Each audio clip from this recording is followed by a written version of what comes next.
क़र्ब क़यामत का सबसे अजीम फितना, फितना दज्जाल।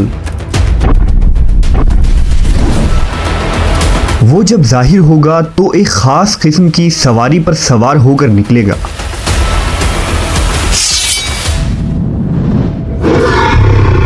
उसकी सवारी में किस तरह की क़ुव्वत होगी और क्या दज्जाल के उस सवारी का ताल्लुक आज के जदीद दौर से है?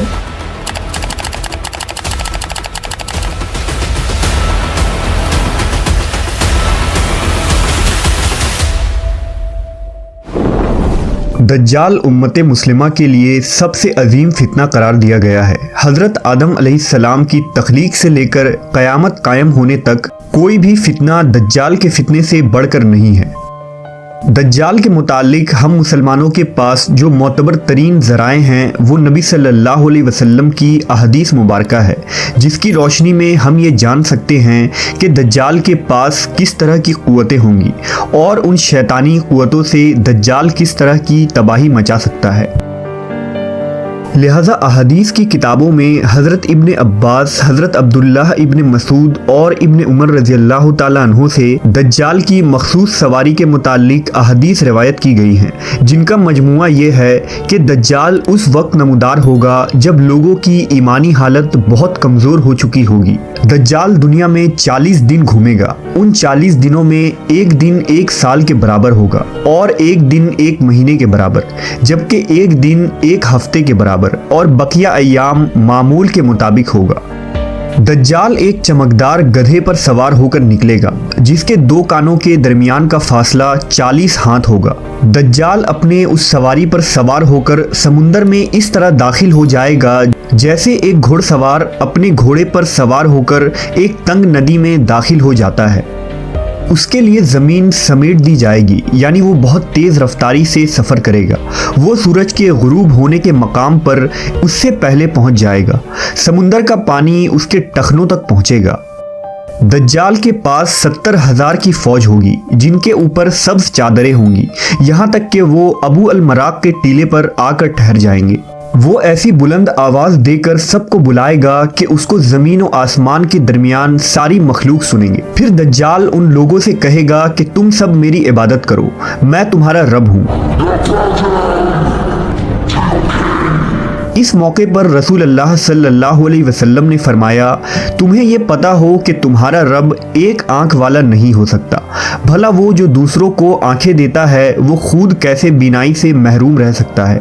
उस बदबख्त दज्जाल के माथे पर काफिर लिखा होगा, जिसे सिर्फ मोमिन ही पढ़ सकेगा और उसे पहचान लेगा। दज्जाल अपने गधे पर सवार होकर सारी ज़मीन पर घूमेगा। इस ज़मीन का कोई मैदानी, सहराई और पहाड़ी इलाका ऐसा बाकी नहीं बचेगा जहां वो ना जाए, सिवाय मक्का मुकर्रमा और मदीना मुनव्वरा के। अल्लाह ताला उन दोनों जगहों के फरिश्तों के ज़रिए हिफाजत फरमाएगा। दज्जाल जब वहां दाखिल होना चाहेगा तो फरिश्ता उसका रुख फेर देंगे। ये एक अजीमुश्शान पेशन गोई है, जिसमें दज्जाल के एक अजीबो गरीब किस्म की सवारी की तरफ इशारा है, जो आखिरी ज़माने में ज़ाहिर होगा और उसकी वजह से सफ़र में आसानी और सुरअत पैदा हो जाएगी। इन अहादीस की बुनियाद पर यहूदी ख़ास तौर पर गधे की ताज़ीम करते हैं और वो अपने खुफिया इबादात में गधे को ज़रूर शामिल करते हैं।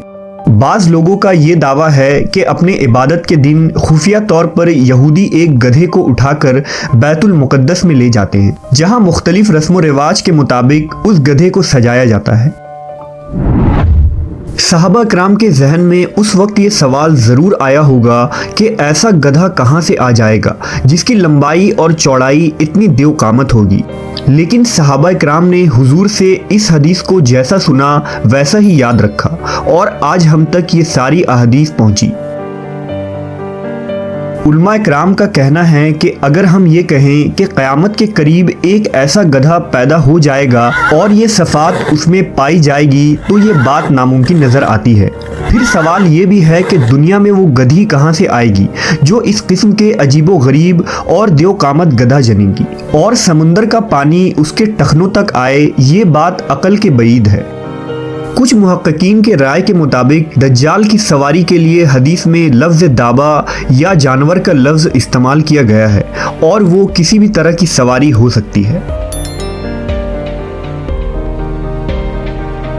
लिहाजा मुहक्किकीन के राय के मुताबिक मुमकिन है कि दज्जाल की वो सवारी उड़न तश्तरी या जदीद हवाई जहाज़ की कोई एडवांस शक्ल हो।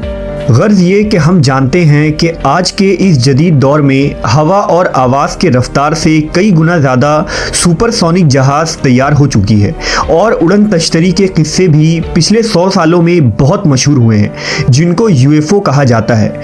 इन यूएफओस को देखे जाने के वाक़यात ज़्यादातर बरमूडा ट्रायंगल के नज़दीक हुए हैं, जो फ्लोरिडा के करीब है।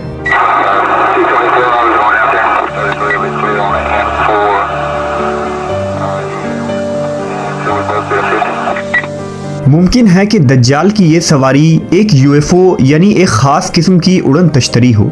इन तमाम बातों से ये नतीजा निकलता है कि जदीद दौर में तो ये यूएफओज और सुपरसोनिक जहाज़ इंसानों के फ़ायदे के लिए इस्तेमाल होगा, लेकिन मुस्तकबिल में जब दज्जाल तमाम टेक्नोलॉजी पर कब्ज़ा कर लेगा तो वो इन ही जदीद सवारियों या उसकी कोई एडवांस फॉर्म पर कब्ज़ा करके पूरी दुनिया के कोने कोने तक चंद मिनटों तक पहुँच जाएगा। ये तमाम बातें इस जानिब इशारा कर रही हैं कि खुरूज दज्जाल का वक्त अब ज़्यादा दूर नहीं। बिलाशुबा ये फितनों का दौर है और इस वक्त इंसानियत दज्जाल और दज्जाली क़ुव्वतों के फितने अजीम की तरफ बढ़ रही है। लिहाजा दज्जाल, उसके हिमायती और उसके क़ुव्वतों से आगाही रख कर ही हम इस फितने अजीम से अपनी और अपने ईमान की हिफाजत कर सकते हैं।